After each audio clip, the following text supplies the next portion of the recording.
अच्छा, fast food खाने से कॉन्स्टिपेशन होता है, ये किसने बताया? मैं आपको एक मिनट। हाँ, फास्ट फूड खाने से कॉन्स्टिपेशन होता है ऐसा किसने बताया? ऐसा जरूरी नहीं। कुछ लोगों को हो सकता है, कुछ लोगों को नहीं होगा। कॉन्स्टिपेशन क्यों होगा? आप फिर से इसको बिल्कुल बेसिक तरीके से समझो। आप लोग समझदार हो, मगर आप पढ़े लिखे हो। प्रॉब्लम ये है, कुछ और पढ़ा दिया गया है आपको, तो इसलिए नहीं समझ पा रहे। If you understand your body you will understand why something happens. तो कॉन्स्टिपेशन का मतलब रोकना है। कॉन्स्टिपेशन का मतलब रोकना है, अलाउ नहीं करना बाहर जाने के लिए ना, रोकना है। कब ये शरीर करेगा, कब कोई चीज रोकेगा? आप अपने दरवाजे खिड़की कब बंद करते हो? जब कोई खतरा हो। आंधी आ रही है बाहर, फट से दरवाजे खिड़की बंद हो जाएंगे। तो शरीर भी अपने दरवाजे खिड़की क्यों बंद कर रहा है? क्योंकि उसको लग रहा है कि कोई रिस्क आ गया, कोई तकलीफ आ गई, अंदर से कोई ऑर्गन कमजोर होगा तो कॉन्स्टिपेशन आ जाएगा। ठीक है ना? दिमाग में जिस दिन टेंशन होगा, आपने देखा है कभी एक दुर्घटना घट जाती है किसी परिवार में कहीं पे, या रिश्तेदार में, या आप जिनको बहुत अच्छे से जानते हैं, कॉन्स्टिपेशन आ जाता है। ये किसी ने ऑब्जर्व किया है? जिस समय टेंशन ज्यादा होगी कॉन्स्टिपेशन आ जाएगा। मेंटल इश्यूज होंगे, कॉन्स्टिपेशन आ जाएगा। बहुत ज्यादा कामकाज हो रहे हैं, ध्यान नहीं है, रिलैक्स करने का मौका नहीं मिला, कॉन्स्टिपेशन आ जाएगा। जो लोग रात में सोते हैं, रात में जगते हैं, दिन में सो रहे हैं, तो बॉडी का पूरा सर्काडियन रिदम खराब हो रहा है, उनका कौन से रिस्क आ गया, बॉडी में कॉन्स्टिपेशन आ जाएगा। ठीक है? तो कितने तरीके हैं जिससे कॉन्स्टिपेशन आता है। आप दवाई खाते हैं, उससे कॉन्स्टिपेशन होता है। आपको मालूम है एंटीबायोटिक खाओ कॉन्स्टिपेशन आता है। आप ट्राई करो, नहीं तो एंटीबायोटिक खाइए, कॉन्स्टिपेशन आ जाएगा। ऐसा क्या किया आपने कि शरीर खतरे में आ गया? जब भी शरीर रिस्क में आएगा कॉन्स्टिपेशन आएगा। पहला पार्ट। बहुत कारण है कॉन्स्टिपेशन आने के। दूसरा पार्ट, शरीर अगर रिलैक्स नहीं हो पाएगा तो कॉन्स्टिपेशन आएगा। यानी शरीर में बाहर जाने की प्रवृत्ति, यानी डिटॉक्स का स्ट्रेंथ अगर कम हो गया। डिटॉक्स का स्ट्रेंथ क्या होता है? Exhaling capacity.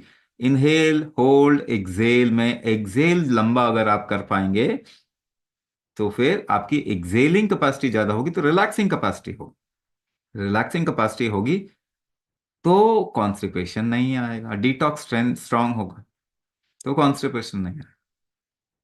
तो रिलैक्सिंग कैपेसिटी नहीं होगी तो ऑटो इम्यून डिसऑर्डर होता है, इम्यूनिटी बार बार बढ़ेगी। आपको कॉन्स्टिपेशन जब आता है तो इम्यूनिटी बार बार बढ़ती है।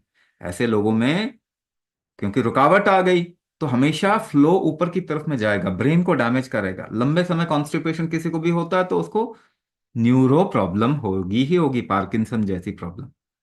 फिर ऊर्ध्वगत वायु, जैसे ही गुल्म बनता है, नीचे से फ्लो नीचे जाना चाहिए ना, रुक गया तो फिर वहीं पे गोला बन जाएगा। इसे गुल्म कहते हैं, ट्यूमर कहते हैं, या सिस्ट कहते हैं, या इसी तरीके की कोई ब्लॉकेजेस कहते हैं।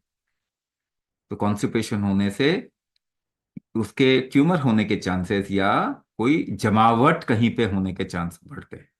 पर ये क्यों हो रहा है? क्योंकि शरीर में फ्लो नहीं हो पा रहा ठीक से। तो कई, जैसे थायराइड के केसेस, उनके शरीर में वेट भी ज्यादा होता है और उनको कॉन्स्टिपेशन भी आता है, क्योंकि फ्लो नहीं हो रहा। अभी जैसे बात कर रहे थे, है ना? तो दो चीजें हो गई। रिस्क बढ़ गया तो कॉन्स्टिपेशन आएगा, फ्लो नहीं हो रहा तो कॉन्स्टिपेशन आएगा। इसी का एक और पार्ट आ गया कि ऑटो इम्यूनिटी जब भी बढ़ेगी कॉन्स्टिपेशन आएगा। रिलैक्स नहीं हो पाएंगे तो कॉन्स्टिपेशन आएगा। बहुत सारे कारण हो सकते हैं कॉन्स्टिपेशन के, मगर इसको आप हमेशा ठीक कर सकते हैं। कॉन्स्टिपेशन एक ऐसी चीज है जो कभी भी नहीं आने देना चाहिए। तो मैं थोड़े से हैक दे देता हूँ, बता देता हूँ, कुछ चीजें बता देता हूँ। अगर आप हरितकी या त्रिफला रात में भिगो के एक गिलास पानी में लेके सोते हैं, लेने के वो पीने के बाद में, तो फिर धीरे धीरे कॉन्स्टिपेशन वो रिलीव हो जाता है। शरीर को वापस अपने सही स्थिति में आने का मौका मिलता है। कैस्टर ऑयल गर्म दूध के साथ में ले सकते हैं। विरेचन गोली का, अगर ऐसा है तो विरेचन गोली, सब नेचुरल है ना? एक गोली दो गोली छोटी छोटी गोली होती है, वो ले सकते हैं।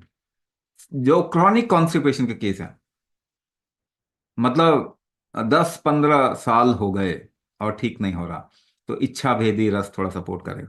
मगर ये सब ना सपोर्ट होता है, दवाई आपको ठीक नहीं करता। बाहर से कुछ भी लीजिए वो आपको ठीक नहीं करता, सपोर्ट ही करता है। अगर आपके शरीर की वो व्यान शक्ति कहते हैं अगर अच्छी है, तो कॉन्स्टिपेशन निकल जाएगा। उसको बढ़ाएंगे कैसे? कुंभक से बढ़ाएंगे।